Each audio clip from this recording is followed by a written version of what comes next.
যখন বৃষ্টি শুরু হয়েছিল তখন আমরা একটা বিকট আওয়াজ পাই।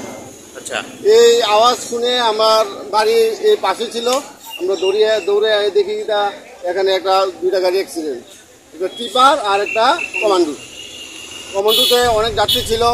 এর মধ্যে আমরা 5 থেকে 6 জনকে সাংঘাতিক গুরুতর অবস্থা আমরা অন্য গাড়িতে তুলে দিই। আচ্ছা, গুরুতর অ্যাক্সিডেন্ট ছিল যেটা সম্পূর্ণ টিপার গাড়িটাই দোষ ছিল।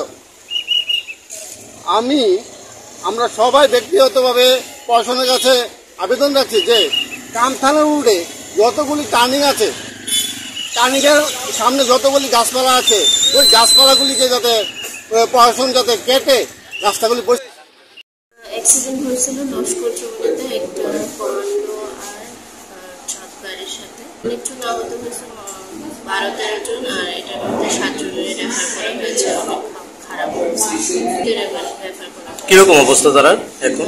একটা বাচ্চা তো অনেক খারাপ এসব। যখন বৃষ্টি শুরু হয়েছিল তখন আমরা একটা বিকট আওয়াজ পাই। আচ্ছা, এই আওয়াজ শুনে আমার বাড়ি এই পাশে ছিল, আমরা দৌড়ে দেখি এখানে দুইটা গাড়ি অ্যাক্সিডেন্ট, একটা টিপার আর একটা কমান্ডোতে অনেক যাত্রী ছিল।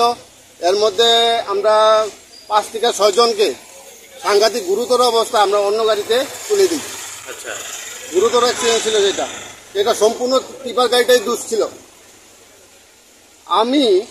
আমরা সবাই ব্যক্তিগতভাবে প্রশাসনের কাছে আবেদন রাখছি যে কামথানার রোডে যতগুলি টার্নিং আছে, টার্নিংয়ের সামনে যতগুলি গাছপালা আছে, ওই গাছপালাগুলিকে যাতে প্রশাসন যাতে কেটে রাস্তাগুলি পরিষ্কার করে দেয়।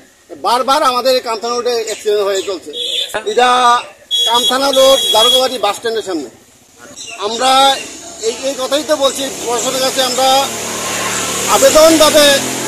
আবেদনভাবে বলছি যে প্রশাসন যাতে এই টার্নিংয়ের যে গাছপালাগুলি আছে, এই গাছপালাগুলিকে কেটে টার্নিংগুলিকে একদম গাছ মুক্ত করে রাখে। এখানে আহত বলতে এখানে 5 থেকে 6 জন আহত, গুরুতর আহত হয়েছে। তারা আমরা বিভিন্ন গাড়ির মাধ্যমে আমরা তুলে দিয়েছি, তারা বিশালগড় রেফার করেছিল, বিশালগড় থেকে তাদেরকে কুড়ানে রেফার করেছে, আমরা সেটা বলতে পারছি।